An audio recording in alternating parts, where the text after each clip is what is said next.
Sorry, guys. Give me just a second. I'm setting up my tablet real quick.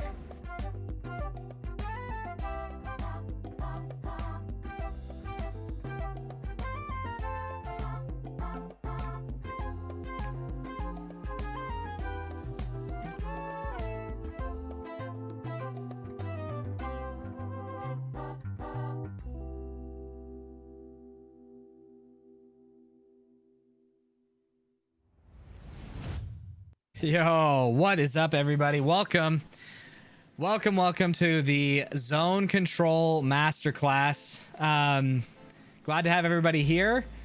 Thanks, guys, for coming over from the SPL portion of the stream. Sorry, I need to come up with a better way to manage my music. Zone Control. This is going to be a fun one. Hopefully, we can get through this relatively quickly because we do have another layout we are going to cover after this. But I realize that some of you have not heard me say this yet, but merchandise is here. SVP merch is here. Thank you so much to everybody who's purchased merch so far. But if you're curious about buying a dry fit t-shirt or a jersey, the link is in the description below. It is also on the Discord server. Please get your orders in as soon as possible because I'm going to actually send a huge chunk of that tonight over to Dizana because they have to like batch orders and stuff. So if you want to get your jersey or your dry fit t-shirt before World Cup, please purchase it as soon as possible. The next thing, join the Discord server. I've belabored this point so much every time, but if you're watching this video and this is like, I like SVP, I like watching his videos, but he keeps telling me to join Discord. I just don't know what Discord is. I don't care about it. Just trust me, join Discord. It is very good, very fun. A lot of good resources there. So please join the Discord server. Also, be sure to kind of give the, I don't know, give the like button a little reach around. I don't know. But, you know, we've abused the like button enough within the community of YouTube. I think it's okay for us to be a little nice to it. I might appreciate that. So just give it some thought. But anyway, be sure to press the like button and subscribe if you're not subscribed already. And thank you to those who are members of the channel. It has actually helped me get an editor to help me with a small portion of the videos that I do. So thank you so much for that. Hopefully you guys will start seeing the quality of the stuff that I do increase, and more importantly, the volume increase, because I know it's been a long time since I've actually done a highly edited video, but I hope that him coming onto the team will offload some of that responsibility. So anyway, without further ado, let's get into it. So had a really important phone call with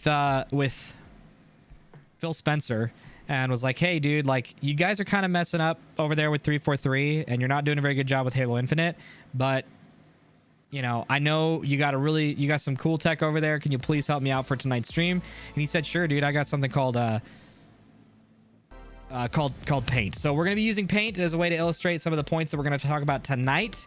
And we might jump into like some layouts here. I'm not sure. I haven't figured that out yet.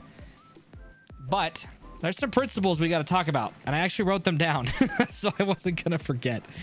So welcome. What is the Discord? It is in the description down below. Please click that link to join and you will be asked to choose a role. You can either choose paintballer, baller, gamer, or both. Okay, so we're going to talk about what is Zone Control Paintball and how to be productive while you're playing Zone Control Paintball. We're also going to talk about why it's effective, when to use it, and when not to use it. And from there, also talk about examples of proper zone control and also common trappings, things that happen. It's kind of, you know, it's kind of all the same topic. It's all kind of relevant. So I think that's pretty much it. Yeah, let's go from there. So welcome. What is your next video dropping, dude? Nick, don't ask me that, dude. I'm gonna literally Minecraft myself. Did you say reach around on the like button? I would not. Never. Please like the video as you're watching it right now. It's common courtesy. Reach around. Exactly. Okay. So in order to understand like what is Zone Control Paintball, I know some of you guys already know this, but just for those who don't, what is Zone Control Paintball? So as we've talked about in several layouts, usually a field is broken up into kind of, I would call them lanes, or we could, let's just call them zones actually. So you typically have, oh, that's the wrong tool, Steven. So you typically have the Dorito zone. We'll just say the top side is Dorito. So it's this whole lane of Doritos, right? There's going to be lots of bunkers here. And then the inside set of those bunkers is going to be, so you'll likely find the number 1 here, the front player. You'll find the number 2 here. And then you have usually this middle zone. I'm just drawing a straight line for these. But you have a middle zone where the number 3 will be. And then you have, again, the number 2 and the number 1 for either sides of the field, right? Those aren't terrible lines. And so the idea in a 5-man setting is that if you are going to leave, you know, everybody to their own devices and essentially play heads-up paintball with the person in front of them, that presents a lot of problems in terms of survivability, right? And this is kind of obvious, but if, for example, the number 2s were to just stare at each other, heads up, right? These two were to just look at each other and just only concern themselves with each other. Well, at a certain point, the number 1 is going to get to a certain point in the field where if he wraps on wherever the number 2 is, it's going to be an easy kill, right? We understand this. This is pretty basic paintball. Okay. However, this is where zone control comes in, right? So as number 2s and 3s, you guys know this more than number 1s. I'm calling you guys out right now. You number 1s, tisk tisk. But number 2s, generally speaking, understand that because of that, your job is primarily focused on stopping the number 1 wherever they are, right? And constantly, like wherever they're trying to move up the field, your job is to shoot them in whatever those gaps are, okay? Holding that gap for a long period of time is called zone control, okay? Now, that's like a default principle of paintball, but there's a lot more to that, right? And some layouts, you'll find that, let's say, and this is true for a lot of WCPPL, for any of my West Coast paintballers out there, a lot of times you won't actually even have a bunker. This is the start box, by the way, right here. This thing right here. But a lot of times you won't even have a bunker in the back center. And that the way that the field is configured, it is such that it's actually better for the number 2s, for example, on either side of the field to actually be shooting cross off the break. I know that there's like a center bunker there. I was trying to not have it block these lanes, but in a lot of cases, it's actually for the at least the breakout portion of the point, it's actually better for those number 2s to be shooting cross field and holding those zones. Okay. Like in the last layout, for example, in the Windy City Major, you saw as the number 2s going out to the cans on either side of the field that there was really strong shots that you could hold their number 1s almost indefinitely, as long as they didn't pass like the Dorito 1 or the like God bunker on the snake side. So at a certain point, if you can hold your opponents in a bunker, let's make it a little different. Let's call this oh man, is there not a triangle shape? Oh, there is. Look at this, man. This is pretty advanced, guys. Shout out to Phil Spencer. I know he has nothing to do with this, but so let's say, for example, you know that the gap is much stronger looking cross to hold the number 1s than it is to do it straight up. Hopefully I'm not losing you guys as I'm talking about this. Okay, so these are your opponent's number 1s. These are your number 2s. Okay, this is us over here. So in the last layout, it was true that you could actually hold this cross shot for a long period of time and prevent the number 1s from moving up the field. And that was the only way in many cases to do that until your number 3 moved up to the 50 and chose to hold that same side, right? Essentially, effectively relieving one of these two guys' jobs. Okay. So that's a little bit more of like a slightly more complicated version of zone control, but it's still pretty basic, right? We understand this. Hopefully everybody's with me so far. Where zone control gets a little more complicated is when number 1s are involved, especially. Okay. So number 1, or the number 1s oftentimes are only focused on what is going on straight in front of them, and then making sure to check off whatever's going on in the middle as they try to move up in these gaps, right? There's going to be gaps between bunkers that they're going to have to expose themselves as they move. We all know this, but usually that's where their biggest health concern or health risk, I guess, is, right? Is when you're making those move in those gaps. So you have to check off what's going off on the center of the field. Now, certain layouts will have moments where it is too risky to immediately take the next bite as a front player. Okay. There's a lot of times in which the gap is just really large. You kind of need the point. You need the point to develop in such a way that allows you to make that move more freely. Whether that means that somebody died, like, the guys in front of you got shot, or somebody in the middle got shot, or somebody in the middle's like changed their attention away from you, right? In some cases, it's just much safer to wait to make that move until you have all the information that you need to safely make it. And in those cases, again, if we go back to this being the Doritos side, let's say that this is the Dorito 1 and this is the Dorito 2, okay? And let's say that it's pretty safe to make the Dorito 1 off the break, and it's relatively safe to make the Dorito 2 off the break, but it is not safe to do anything else after that unless the point is developed. In this case, it makes sense to do something productive besides just waiting for your moment, okay? And in which case, often you are going to be concerning yourself with what's going on the snake side of the field, or what's going up the middle, or even in some cases, what's going on up essentially where the number 2's lane or zone would be, right?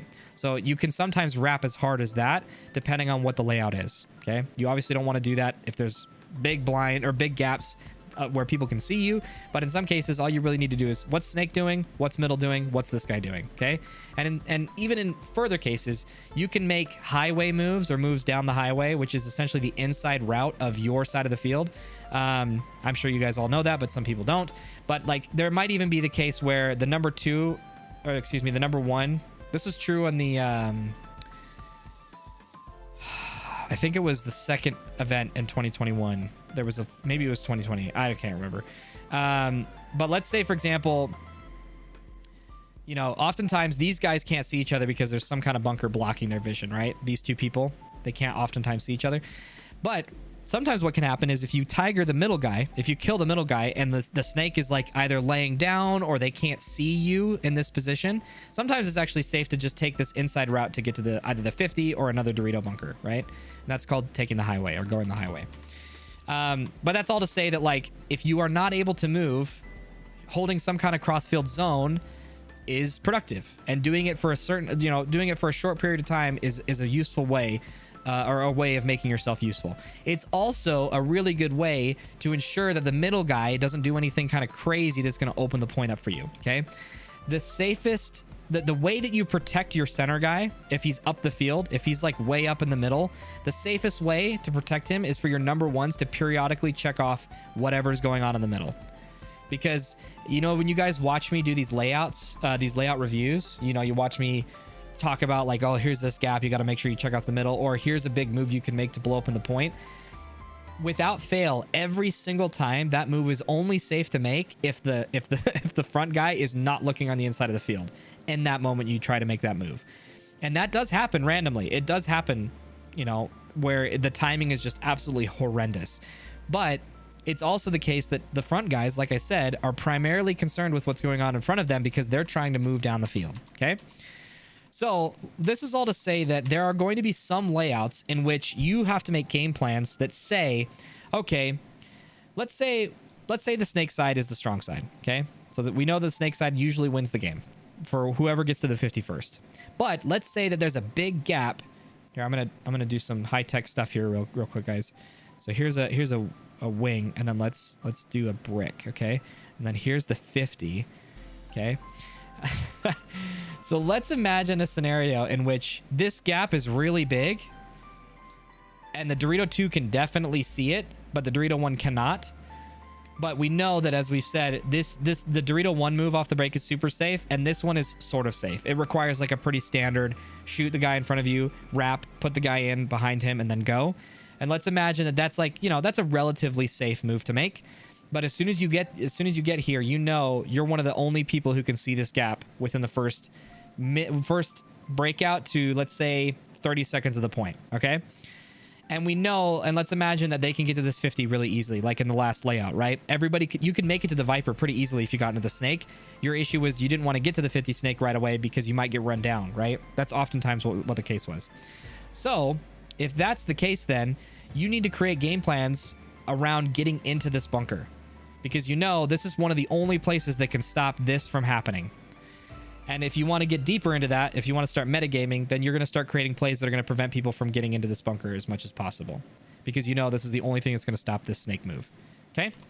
So, zone control paintball, the basis of zone control paintball is, one, having a really, really solid understanding of what every bunker can do effectively. Okay? We've talked about this before in other layouts, but it might be the case that in some layouts, let's say, for example, there's like, I should just be actually using these tools, guys. That is insane.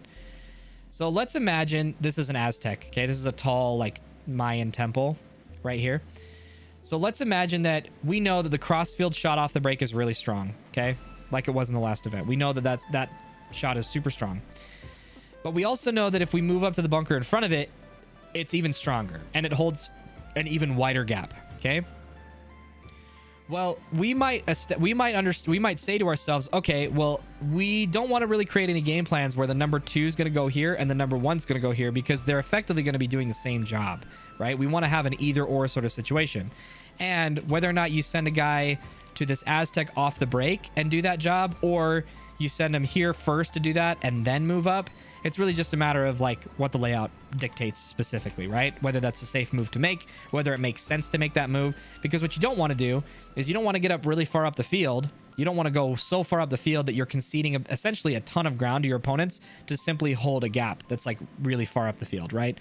That same scenario that we showed last time on the snake side was imagining that it was like a snake 3 to like 50, like a snake 3 to viper play. But if you couldn't see anything behind that, then all you're essentially doing by holding this zone cross field is conceding all of that ground until they get within your vision, right? And you don't want to do that. So it might make sense to start the point off by being in the back line, because you can see more of those initial bunkers. And then as soon as they cross that threshold where you're like, hey, I can't see them anymore and I need to be the one to stop them, well, now that's when you probably make that move here and then pick up that job again, right? However, there will be some layouts where that is not possible, okay? I can think of... Ooh, actually, I'm not sure I can think of... Sunshine State Major in 2021 was kind of like that for the middle guy, but they could pick up the job if they moved up the center of the field, so it's not really the same. And in fact, it was like the only thing they could do. If you lost track of the Dorito guy, you had to push up the middle to stop him from getting to the 50. But there are going to be some layouts in which when they cross that threshold, if we go back to that situation, okay, this is what zone control paintball is all about. You could just easily say, just shoot a gap until somebody either dies in it or crosses it. But we're talking about, well, what happens when they cross that zone? What is the thing that I do then after that? If I'm still wanting to play zone control paintball, what does that look like? Well, what that looks like is that everybody has to know what happens in the situation where they cross that zone, okay? And if you guys aren't really, if you're kind of like not sure what I'm talking about, or you're not really following super well, go watch my paintball jobs and rolls video. It will explain a little bit more of what I'm talking about. But essentially, you have to know in a standard breakout or in a standard situation what everybody's job is off the break. And this is based on, we're just going to take the most default breakout possible, okay?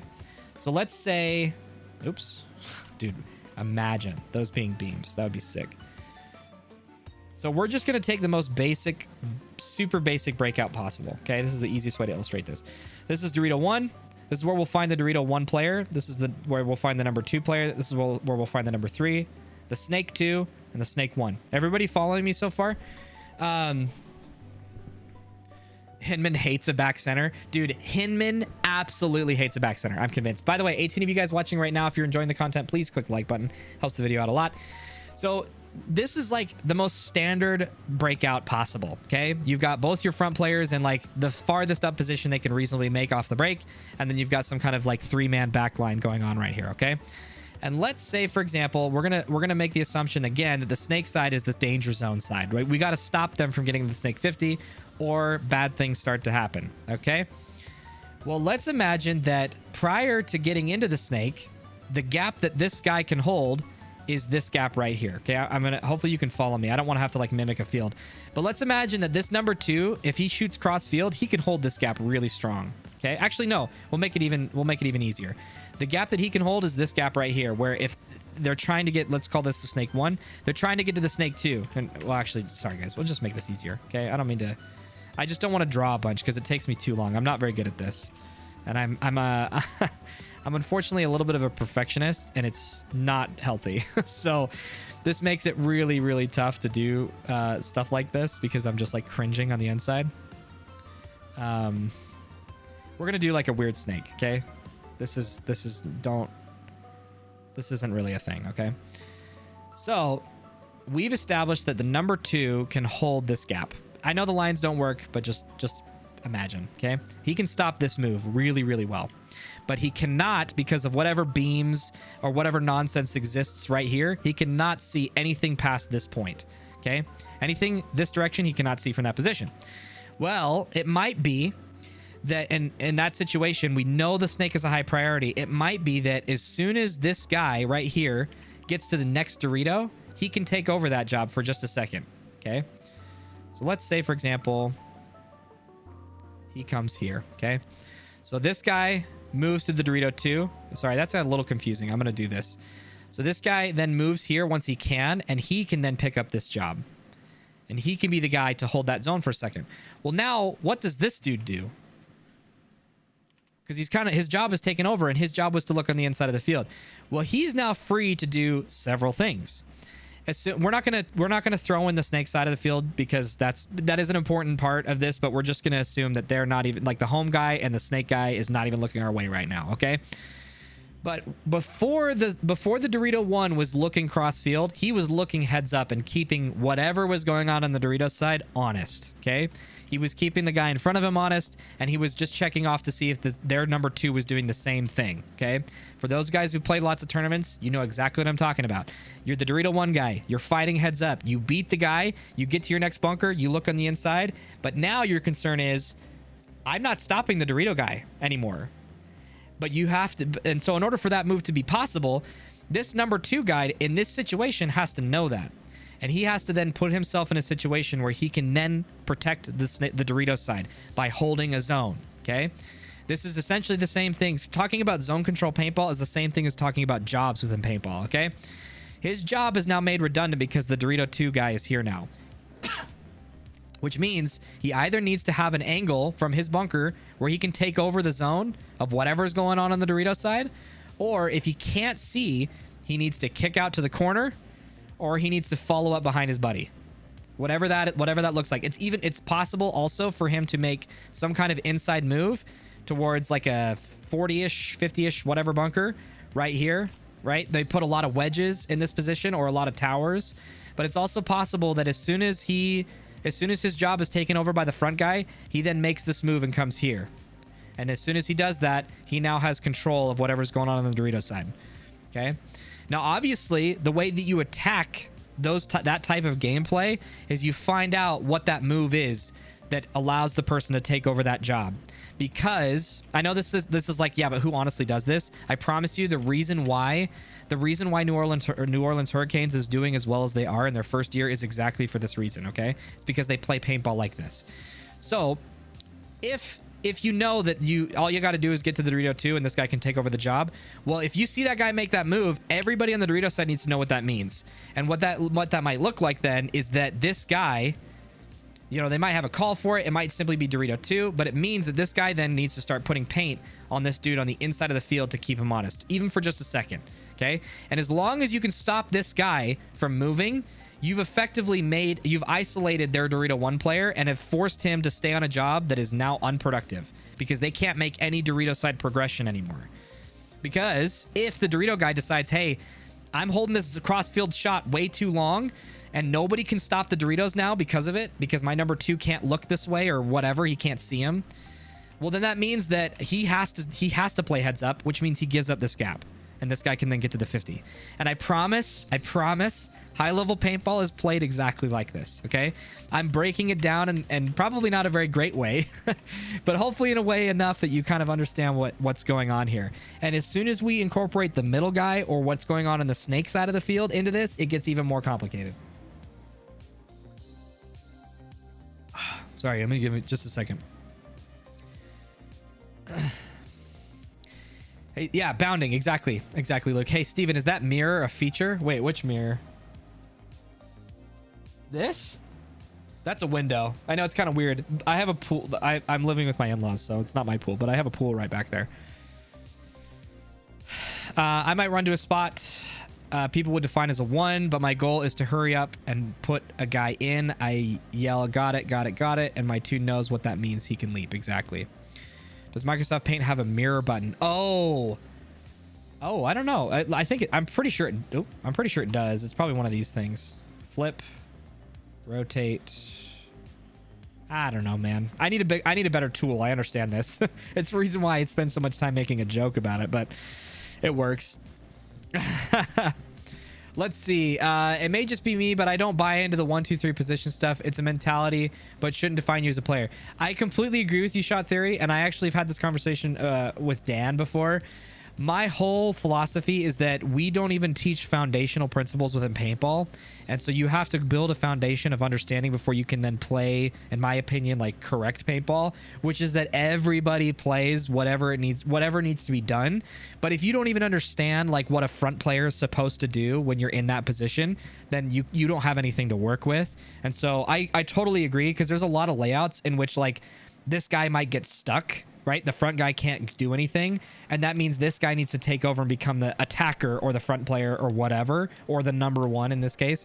But I don't think paintball is played as rigidly as I'm explaining it at a high level. It's just that it's the easiest way to build a foundation of understanding. Oh, Holiday equals Shot Theory just switches my name on the phone. Oh, okay. Yes, so then you and I have had this conversation before. I totally agree with you. And I probably should caveat it more that this is not how high-level paintball is played to a T. It's not as rigid as this. It actually cannot be this rigid. Otherwise, you'll lose. You're very predictable. If every single time a particular player steps onto the field and people know exactly what that guy's going to do because he doesn't have any other versatility outside of that, then you're just going to get absolutely punished in the pro level. But I think it's really important for people to understand this before they can even begin to do anything outside of that, right? Let's see. Pretty much spot on. It's a game of protecting each other while moving down the field. If my player gets to the 50, then my goal is to press up enough so I can shoot in front of him, creating that X. Exactly. Okay, cool. I think I'm caught up. Okay, so I'm just going to add one more layer of complexity before we like maybe take a break for a second. I know I took a break here just a second to read chat, but let me just add one more thing. I don't want to talk too much about layouts specifically because I feel like, especially right now, because I'm not playing those layouts, I don't have as much experience to talk about it. But I'm just going to reference some things. So again, using like the Windy City Major as a reference point, you'll notice that, again, the number two, this is not at all a reflection of what the layout looks like. Please understand that. But just know that like this is what I mean when I say that those people were crossing up, right, most of the point. Well, depending on what you wanted to do, whether that's we want to push the snake side or we want to stop their pushing the snake side or vice versa, right? You're essentially going to make a game plan with your number 3 in that scenario. Okay, so this is like the most complex version of zone control paintball you could probably have without having a layout specifically. Okay, so I'm going to try to go through this as concisely as possible. So let's say, for example, you knew that you wanted to push the snake side, but you also knew that the layout dictates that the number 2s on either side need to be shooting a cross-field shot, okay? And that you need to hold that cross-field shot for as long as you can contain them in that zone. So we've established that as long as this number 2 on the Dorito side can keep their front player in this snake area, he needs to stay on that job for as long as possible. But if he crosses this job, then you've kind of reached the danger zone, okay? Too soon. I'm going to tap out on the Windy City combo later, Gators. Sounds good, buddy. Sounds good. Sounds good. But if you cross this gap, then you know that this number 2, his job is useless now. He needs somebody to pick that up, or he needs to just convey that information to his teammates, okay? So let's say, for example, that in an ideal situation, this number 2 is able to contain this number 1 for as long as he wants, okay? But we still need to make some kind of forward progress in the field. These number 2s can't stay on this job forever, right? Because they're going to be at a certain point, they're going to be really far away from their front players that are right in front of them. Okay, if my number 1 of the Dorito sides makes it to the 50 and dies, and I'm still back here in this can, that's a big problem. You're too far away from your front guy, and you've lost all the ground that your front Dorito player just took. Okay.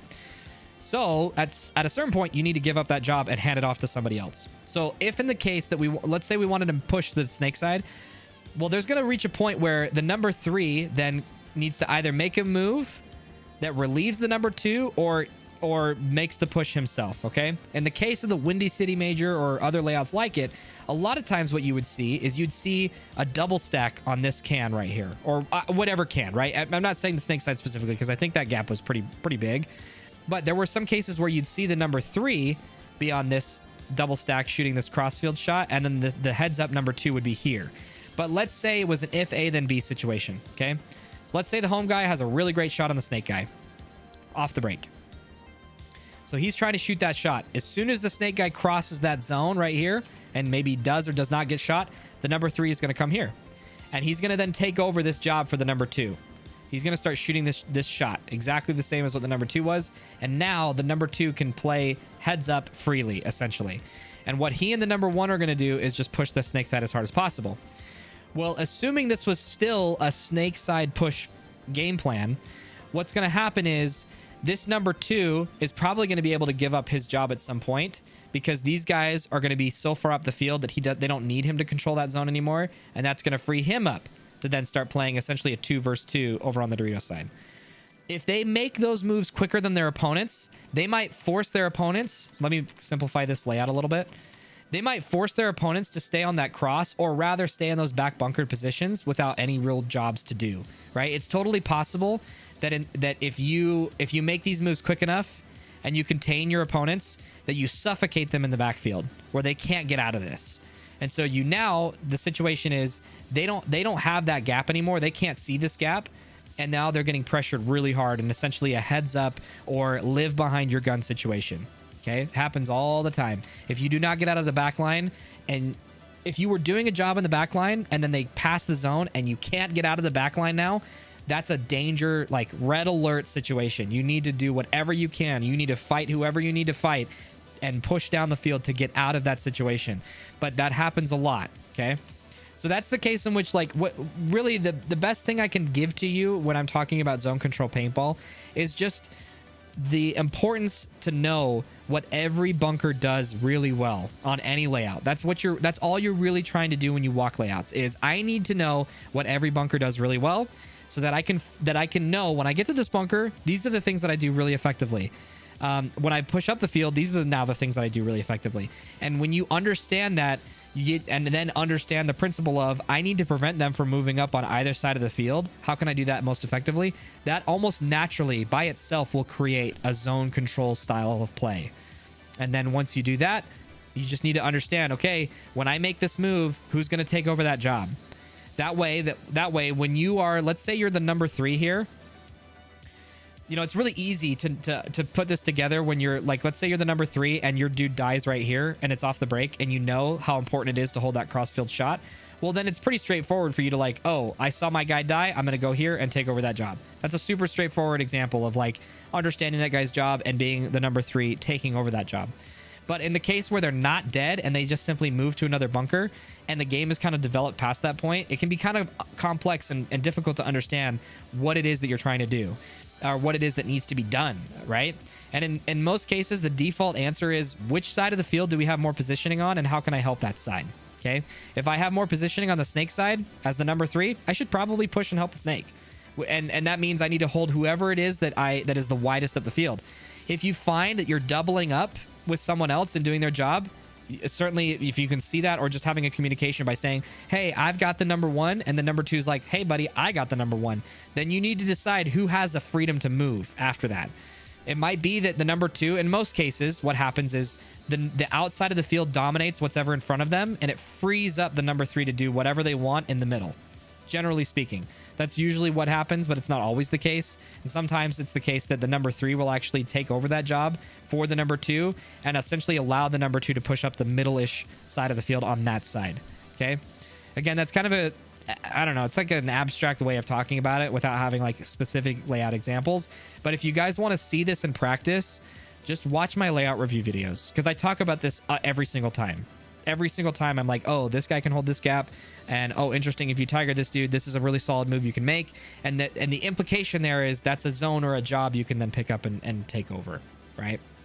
Maybe Holiday could do a guest appearance and do a class of sweet spotting for us, for the rest of us. Yeah, so I mean, from my memory, sweet spotting is just the same as bingoing somebody, right? So, and I could be wrong, Dan, if you're still here, correct me if I'm wrong, but like, I think sweet spotting is a bit like bingoing, from my understanding, is like usually for a breakout. Sweet spotting is like any sort of situation you want to like essentially target a player. So sweet spotting, again, I could be wrong, but from my understanding, sweet spotting could either be, hey, we want to put 2 guns on one guy off the break. So it might be like, hey, this crossfield shot's really good, and the home guy can see him. We want to really bully this guy and kill him, right? If we can, off the break.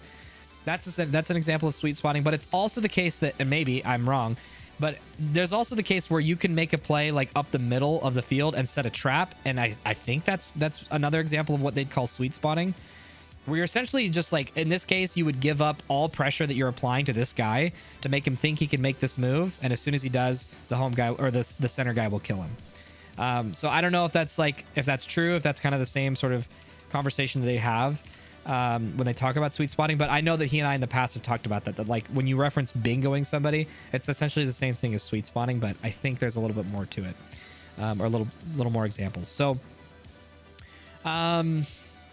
the other things to consider when we talk about zone control paintball is whether or not that zone needs to be controlled through a constant stream of paint, or whether that zone can be controlled just simply by existing close enough to that zone. Okay, so for example, holding a gap, let me actually simplify this layout here real quick. So holding a gap or holding a zone from the back line of the field, we understand is kind of a less ideal situation, right? Because the distance between where you're shooting to where the paint needs to go is quite large, quite long, and that any amount of like flinching that you make is going to essentially elongate the time they have to make a move, right? Whereas if you're right next to somebody, I don't know why I keep defaulting to not drawing this, but if you're in the 50 and you're trying to hold a zone, you're a lot closer to them, right? This is super basic. We understand this. But there are some situations in which, and we talk about this again in the layout reviews that I do, but we also understand that there are 2 types of gaps that you really can hold when you're pushing up the field or you're wanting to control a zone. A gap that can either be controlled by, well, the only way you can control the gap is if you shoot paint through it constantly.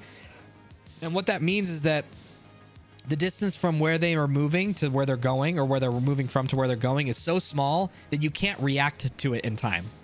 Which means that you have to essentially shoot a stream of paint in that gap the entire time. And that's okay. You just have to understand that when that's the case, thanks for the explanation. Oh, absolutely. But you just have to understand that when that's the case, you are not playing sneaky paintball anymore. You're not playing a game of paintball where you're going to surprise anybody by that positioning. And so you just have to understand that if you're in the center 50 of the field or close to it, and you are holding a zone which needs to have paint pumped through it to stop somebody from moving, you are telegraphing your positioning to everybody on the field. And that's not a problem as long as you have somebody protecting you. But if you don't, and let's say instead of it being the 50, it's like the 40-ish, or maybe in the 45-ish, right? And let's say the middle is a relatively safe place to be or get to off the break, you just have to be very, very careful at holding that gap for too long. You cannot dump like a whole hopper of paint down that gap without getting run down almost assuredly, right? The only way you're gonna not die in that situation is if somebody is picked up that job specifically to protect you. The problem becomes, obviously, that depending on the layout, it might be that they can run you down from either side of the field, and it's not worth it to have 2 people protecting you on either sides of the field for you doing that one job. It's not worth it. The resources does not make sense. So you just have to be aware of that. So holding gaps or holding zones that require you to shoot a constant stream of paint naturally telegraphs your positioning. And the farther up the field you go, the less safe you are in doing so for a long period of time, okay? Without protection. There are other gaps, however, that you can simply react to those moves without shooting paint at all, which are really great positions, are really great places to set up traps. That's essentially what you're doing by not shooting paint through that gap, okay? Let's say, for example, we're going to flip this side of the field because it's easier to do so. But let's say there's a 50 here and there's like a 40 here, like a Dorito 3 and then a Dorito 2 and a Dorito 1. So let me just make sure my sun's not. Okay. So in this case, let's imagine that this gap from even here to here is really wide, okay? This is a situation in which you can just stare here, and as long as nobody knows where you're at, this is a trap. You've set up a trap, okay? And this is a situation in which people on this side of the field, if they need to know that that's what you're doing by just simply head checking. Like when, for example, if I'm playing on the Dorito side or the snake side of the field and I'm the number 2 or even I'm the number 1, periodically throughout that point, I'm looking to see where my center guy is, because I need to know, 1, is he alive? And 2, where is he? Because if he is in a position that totally protects me from being run down, I'm going to do my job to protect him, right? If I'm like far up the field and I see he's looking my way, well, I might take a second and give him a courtesy look, right? I might look his way to make sure he feels safe and that he's not going to get run down by holding that gap, even if he's doing it quietly, even if he's not actually shooting, but he's just simply holding that gap. If I look over him, then he's safe to look that direction for as long as I'm watching him, right? And it's also really important that as the number 2, I don't want to be applying so much pressure to this guy that he never makes this move. Because for as long as I do that, if I'm constantly applying pressure for however long I do that, this guy's job is useless now. The number 3's job is totally useless because he's sitting there waiting, going like, guy, dude, stop shooting this guy. I'm waiting for him to make this move. I just need you to stop shooting at him and then he'll run in my gun and we'll get that kill, right?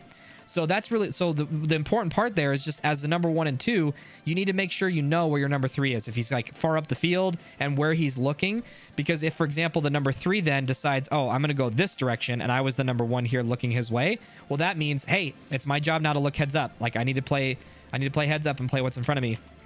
And hopefully you guys have some sort of communication to each other about what's going on. Because, for example, it's possible to do hand signals. It might be that the guy, if the number 3 goes this, like number 2, he's in the Dorito 2. If he goes here, he's in the Dorito 3. Without even revealing where you are, it's totally possible to give those hand signals. Okay. I know it's not super common, but it is a thing. People do that. Okay, we're almost done. I realize we're way over time for the other part of tonight's stream, the EPL layout. But hopefully we can do that one here pretty quick. So let's see. We talked about zone control paintball, being productive. So the biggest thing with being productive, or the biggest thing I have to say about being productive with zone control paintball is just simply that when you hold that zone, you need to make sure that that's not the only thing you're doing. Okay. As I said in the beginning of this stream, if you're shooting a gap and you're revealing your position by doing so, you need to head check or wrap and see what's going on behind that guy that you're shooting at. Because it's possible that the number 1 in this case might be totally content that you're just dumping paint on him right now. He might be totally fine and he knows you're there, he knows he can't move, but it frees up his number 2 to punch this direction. Or it frees him up to go out to the corner and then wrap and put you in. Maybe shoot your hopper, maybe get a face shot, surprising, whatever. But it frees up the number 2 to do whatever they want, so long as all you're doing is shooting this guy, okay? So periodically, as you hold zones, what I mean by being productive is just make sure that's not the only thing you do. You can shoot like 20 balls at this guy and then stop for a second, and that guy's not going to do anything. He's not going to challenge you because he thinks he's just baiting me out. He's just going to wait till I poke out and he's going to shoot me in the face. But use that opportunity, those pauses, and make him sporadic to head check up the center of the field or to turn and see what's going on the other side of the field. Hey, are my teammates still alive? Because if they're not, if you lose 2 people over here, well, guess what? If you have a teammate here and a teammate here, excuse me, a teammate here and a teammate here, it's now your job to pick this up. You now have to stop the bleeding on this side of the field. Or this guy has to go over this direction, which I wouldn't recommend. Okay? Or you just have to flip the field really fast. It's also possible. Like maybe you tigered somebody on this side of the field, and so now you just got to push this way really hard. But just be aware of that. That's what I mean by being productive. There's a lot of times where when I watch people's videos, especially like shorter clips, when the number 2s especially, they run out to their bunkers and they're shooting that gap, and that's all they do for the entire 60 seconds of that clip is they shoot that gap. And it's like, dude, you have no idea what's going on in the center of the field. You have no idea whatsoever. And sometimes people will hold gaps and they'll never see anybody. They'll not even see the front player. And when that's the case, if you're the number 2 right here and you shoot a gap for the number 1, sorry, my thing's doing something weird. You shoot this gap for the number 1 and you don't see the number 1, well, guess what? That's a huge red flag. What's going on in the middle of the field? What's going on in the middle? It might be the number 1 stopped here and then the number 2 and 3 push this direction. It's totally possible. Okay? Happens a lot more than you might think. So, okay, we talked about that. Let's cover a couple more things and we'll be done here. 23 of you watching, thanks so much for being here. Please hit the like button. Don't hit it, actually. It's been abused quite a bit. Just like touch it a little, I don't Let's see. Examples of zone control. I think I gave that. Common trappings. Don't let the... Oh, yes. Okay. We kind of touched this already. I'll just kind of reinforce this and then we'll be done. Common trappings for zone control. Common trappings. So the first thing is zone control paintball makes you think that that is the only thing you need to do for the game. Okay. But priorities change all the time and really quickly too. Losing a player on one side of the field, especially as the number 3, the easiest example of talking about zone control paintball is like from the number 3's perspective. But if you lose a guy on one side of the field, your priorities kind of change, especially depending on what this guy's job was and how important it was compared to what you're doing.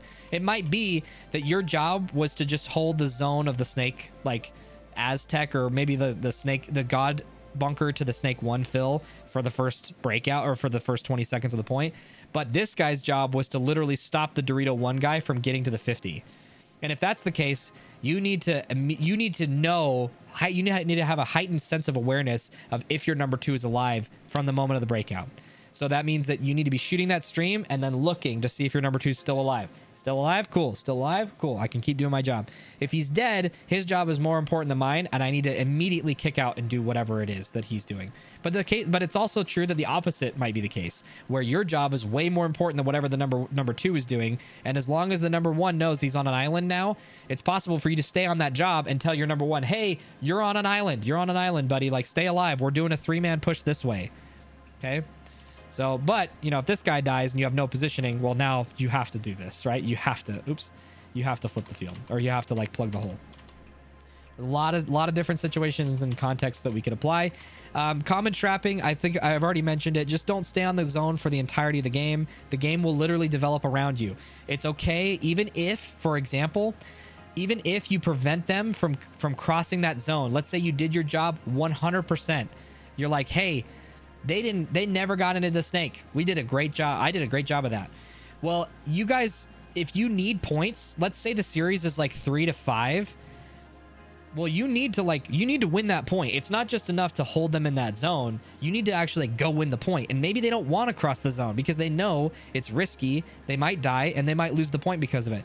So zone control paintball doesn't just mean sit back and shoot at people till they either die or never cross your zone. It's also that you need to be intelligent about it. Holding zones for certain periods of time based on what's going on in the game is really the magic of zone control paintball. It needs to be an intelligent decision of how long you hold that gap, because it might be, hey, I can only hold this gap for like 10 seconds before we have to do something. Otherwise, we're just going to lose. Because if it's 3-5 with like, let's say 90 seconds left in the point, well, you got to win 2 points really quick just to even tie in 90 seconds. So that means you can't really hold the zone unless you think they're going to take that bite. Okay, this is the classic example. I don't know if it's really classic, but like there are situations in which let's take for example, like any team literally can be anybody versus Russian Legion. Okay, and let's say Russian Legion is 6. They have 6 points to this team's 4 points, and let's say there's 90 seconds on the clock.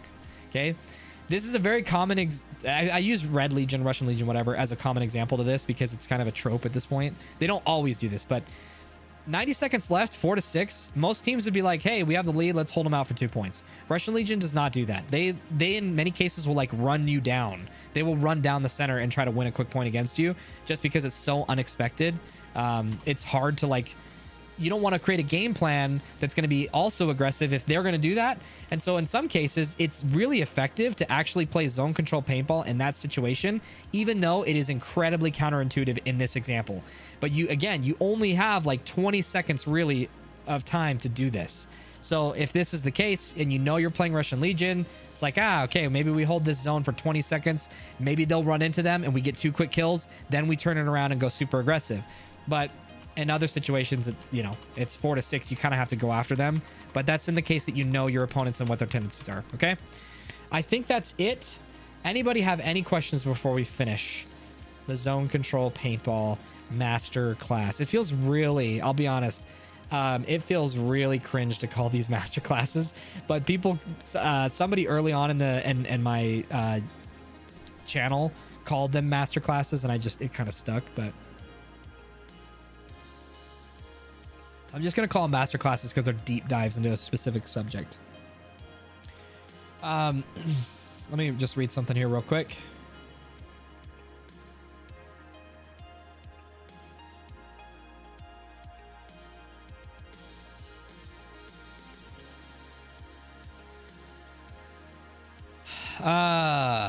Teaches me. Sick. Okay. Thanks guys so much for watching this portion of this. Call it whatever. Thanks guys so much for watching this portion of tonight's stream. I have one more portion that I'm going to have to race through, or at least go through much more quickly than I did the previous part of tonight's stream.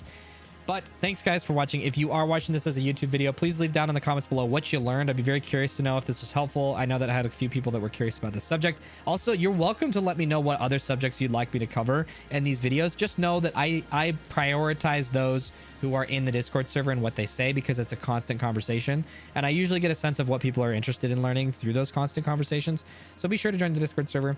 Consider becoming a member. It does help me out a lot. Thanks guys so very much for getting me enough to cover an editor. So thank you so much for that. At least a small, very, very minimal amount of effort from them. But thanks guys so much. I will see you in the next portion of tonight's stream. If you'll join me, we're going to be covering the EPL layout. Again, we'll do it very quickly, but you guys have a good one. I'll see you in a minute. Bye.